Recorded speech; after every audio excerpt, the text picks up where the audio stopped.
Konnichiwa minasan. O genki desu ka? Welcome sa aking channel, Eric's Nihongo Lessons. Halina at mag-Nihongo tayo. Ang leksyong ito ay pangalawa sa tatlo tungkol sa mga sentence ending particles at ating tutukan ang 7 mga sentence ending particles na ginagamit sa salitang panlalaki o male speech. Yoroshii desu ka? Hajimemashou. Ang mga sentence ending particles ay yung mga particles na kinakabit sa dulo ng sentence at sila nakakapagdagdag kulay sa iyong komunikasyon sa Nihongo. May mga particles na ginagamit ng lalaki at babae at tinalakay natin ang mga ito sa nakarang leksyon 106. May mga ginagamit lamang ng mga lalaki na siyang paksa ng leksyong ito at ginagamit lamang ng mga babae ang susunod na leksyon. Para suma total, 17 na sentence ending particles. Ang leksyong ito ay tututok sa 7 particles na ginagamit sa male speech o salitang panlalaki at ito ay ang kana, na, sa, i, ze, zo at mono ka. Susuriin natin bawat isa kasama mga ehemplo. Kung nais niyo pong tumulong upang makagawa tayo ng mas marami pang mga libreng videos katulad nito, pwede po kayong magbigay ng kahit anong halaga sa aking PayPal account, Eric's Nihongo Lessons. Ang Eric's ay E-R-I-C-S, wala pong apostrophe, Nihongo Lessons. Ang link po ay nasa description box sa ibaba. Ang leksyong ito, pati na rin ang mga nakaraang leksyon, ay meron pong kasamang exercise sheet na nagpapalakas ng iyong napag-aralan. Ingles po ang exercise sheet natin. Sa donasyong $10, pwede po kayong umemail sa akin sa ericsnihongolessons@gmail.com at i-email ko po sa inyo ang exercise sheet. Pagkatapos nyo pong sagutin, balik nyo lang po sa akin ulit at ako mismo ang mag-check at bibigyan ko po kayo ng feedback. Ang una ay ang kana. Minsan, binibigkas ito na may long vowel, kana. Ang bersyon nito na pambabae ay ang kashira. Ang kana ay may 4 na gamit, ang pagpapahayag ng walang kasiguraduhan, duda, duda sa sarili, at pagpapahayag ng pag-asa. Titingin tayo ng 2 ehemplo ng bawat isa nito. Ang kana ay nagpapahayag ng walang kasiguraduhan. Yamada-kun wa saki ni ichatta kana. Yamada-kun wa saki ni ichatta kana. Nauna kayang umalis si Mr. Yamada? Ukraina tai Russia no sensou wa itsu owaru kana? Ukraina tai Russia no sensou wa itsu owaru kana? Kailan kayo matatapos ang gyera ng Ukraine laban Russia? Ang pangalawang gamit ay ang pagpapahiwatig ng duda. Kare wa hontou ni kaze o hiichatta kana? Kare wa hontou ni kaze o hiichatta kana? Totoo kayang tinrangkaso talaga siya? Oishishou ni mieru kedo, hontou ni oishii kana? Oishishou ni mieru kedo, hontou ni oishii kana? Mukhang masarap tignan, kaya lang totoo kayang masarap talaga? Ikatlong gamit ay pagpapahiwatig ng duda sa sarili. Palagi itong ginagamit sa self-talk o tuwing kinakausap natin ang ating sarili. Doshio, kairo ka na. Doshio, kairo ka na. Ano kaya gagawin ko? Uuwi na lang ata ako. Ohiru ni sushi o tabeo ka na. Ohiru ni sushi o tabeo ka na. Mananghalian kaya ako ng sushi. Ang pang-4 na gamit ay ang pagpapahiwatig ng pag-asa. Kore o kimi ni makasete mo ii ka na. Kore o kimi ni makasete mo ii ka na. Maaasa ko kaya ito sa'yo? O nais ko sanang iasa ito sa'yo?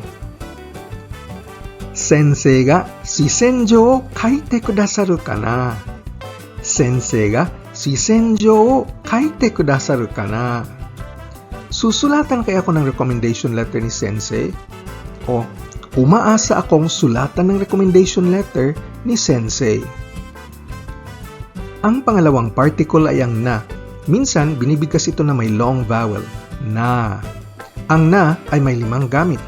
Pagpapahayag ng emosyon, paghiling ng sang-ayon sa iyong kausap, pagpapalambot ng paninindigan, pagpapalambot ng utos o kahilingan, at pagpapahayag ng pagmamando na atin ang tinalakay sa nakaraang leksyon 41.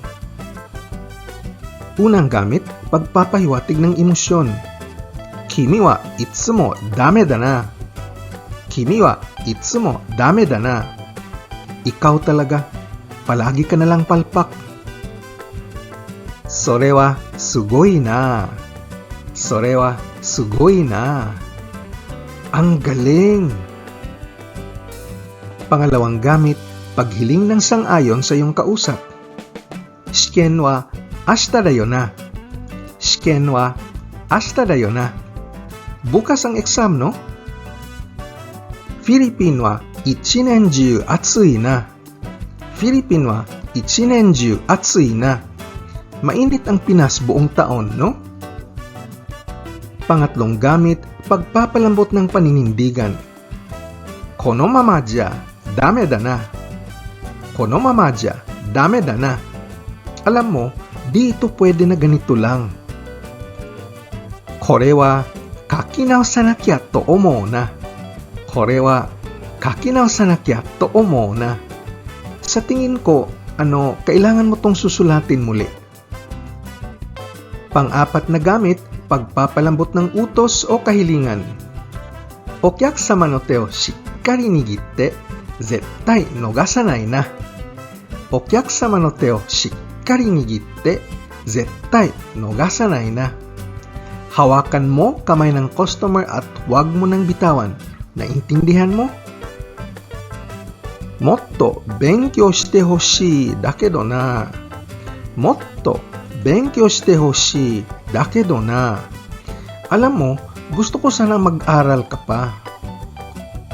Panglimang gamit ay ang pagpapahiwatig ng pagmamando na atin ang tinignan sa leksyon 41.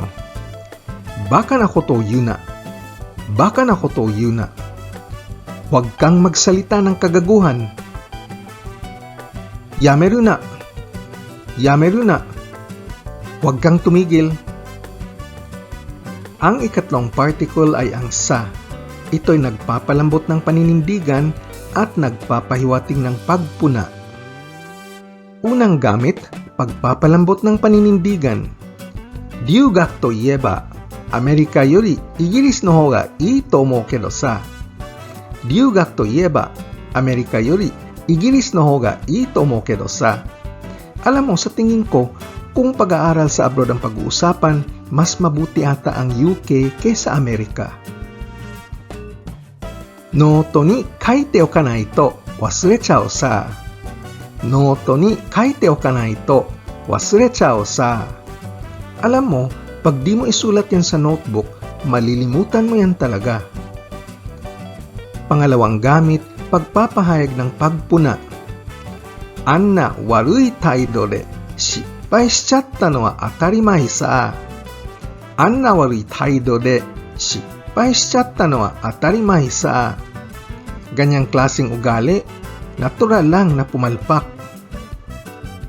Tanaka-san rashiku jigou jitoku sa. Tanaka-san rashiku jigou jitoku sa. Ganon talaga si Mr. Tanaka, pinapahamak ang sarili. Ang pang-apat na particle ay ang i. Ikakabit ito sa verb na da o sa question particle na ka para pumorma ng informal na katanungan. Mo jimusho ni renraku shitandai? Mo jimusho ni renraku shitandai? Kinontak mo na ba ang opisina? Kimura-san wa mo kaitandai? Kimura-san wa mo kaitandai? Umuwi na ba si Mr. Kimura? Kyou mata kaigi suru kai? Kyou mata kaigi suru kai? Magmi-meeting na naman kayo ngayon? Boku to issho ni Kyoto e iku kai? Boku to issho ni Kyoto e iku kai? Sasama ka ba sa akin sa Kyoto? Ang panlimang particle ay ang ze. Ito'y nagpapahayag ng deklarasyon at nagbibigay diin ng isang punto. Unang gamit, pagpapahayag ng deklarasyon. Saki ni kairu ze. Saki ni kairu ze. Mauna akong umuwi ha. Daijoubu, daijoubu. Mou haratta ze. Daijoubu, daijoubu. Mou haratta ze. Okay lang, okay lang. Binayaran ko na. Pangalawang gamit, magbigay diin sa isang punto. Saishū projecto o dasanai to, zettai rakudai suru ze. Saishū projecto o dasanai to, zettai rakudai suru ze. Kung di mo isasubmit ang final project, sigurado talagang babagsak ka. Pangalawang gamit, magbigay diin sa isang punto. Densha ni maniau you ni asa 7時までに家を出ないといけないぜ。電車に間に合うように朝7時までに家を出ないといけないぜ。Para makaabot ka sa tren, kailangan mo talagang umalis ng bahay bago mag-alas 7 ng umaga. Ang pang-anim na particle ay ang zo na kahawig ng ze, pero mas may puwersa ang zo. May dalawang gamit ang zo, pagpapahiwatig ng pagmamando o banta at pag-uudyok sa sarili. Pagmamando o banta. Mou sorosoro neru jikan zo. Mou sorosoro neru jikan zo. Malapit na ang oras sa pagtulog kaya alisto na. Halimbawa, papatayin na natin ang ilaw. Sonna koto shite wa dame da zo. Sonna koto shite wa dame da zo. Di magandang gawin mo yan, kaya wag mong gawin. Pangalawang gamit ay ang pag-uudyok sa sarili. Ito yung pampalakas ng loob. Kondo zettai yatte miseru zo. Kondo zettai yatte miseru zo. Ipapakita ko sa inyo sa susunod. Ako'y magtatagumpay. Makikita nyo. Gambaru zo. Gambaru zo. Magsusumikap ako. Kaya ko ito. Ang katapusang particle ay ang monoka. Ang shortcut nito ay monka. Ang pambabaing bersyon nito ay ang mono desu ka o mon desu ka. Ang monoka ay nagpapahiwatig ng kung ano ang dapat hindi gawin bilang isang rhetorical question. Karakute, kiyotsukero to itta daro. Mata taberu mono ka? Karakute, kiyotsukero to itta daro. Mata taberu mono ka? Di ba sinabi ko sa iyo na dahan-dahan dahil sobrang maanghang? O ano, kakain ka pa ulit? Anna tsumaranai yatsu to wa issho ni ryokou dekiru mon ka? Anna tsumaranai yatsu to wa issho ni ryokou dekiru mon ka? Makakasama mo kaya sa biyahe ganung klaseng taong napakatahimik? Sa ibang pagkasabi, ayoko na talagang sumamang bumiyahe sa ganung klaseng taong sobrang tahimik. Susumahin natin ang leksyong ito. Ating tinalakay ang mga sentence ending particles na ginagamit sa male speech o salitang panlalaki. Ito ang kana, na, sa, i, ze, zo, at mono ka. Sa susunod na leksyon, ating suriin ang mga sentence ending particles na ginagamit sa female speech o salitang pambabae. Ito ang wa, kashira, koto, mono desu ka, at mono.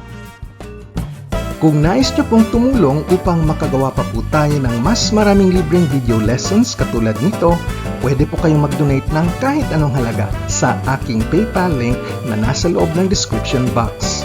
At kung nais nyong patibayin ang iyong natutunan, meron po tayong exercise sheet para sa leksyong ito at sa mga luma nating leksyon. Mag-donate lang po ng minimum $10 at pagkatapos nyo akong i-email, ipapadala ko po sa inyong exercise sheet, gagawin nyo at isauli nyo sa akin through email at ako mismo ang mag-check ng iyong mga answers. Bibigyan ko po kayo ng feedback. Salamat po sa inyong suporta. Yoroshiku onegai shimasu. Kung seryoso kang mag-influence sa Nihongo, importante ang pagsasana at pagpapractice araw-araw. Pag-aralin mabuti ang grammar at ang pagpaparami ng iyong bokabularyo. Ang aking Nihongo course dito sa YouTube magbibigay sa inyo ng malakas na pundasyon upang ang Japanese language skills ninyo mapabuti at mapalakas. So pakiclick na lang ng like, share o subscribe at hihintayin ko kayo sa susunod na video. Nihongo no benkyo ni gambatte kudasai. Ja, mata ne!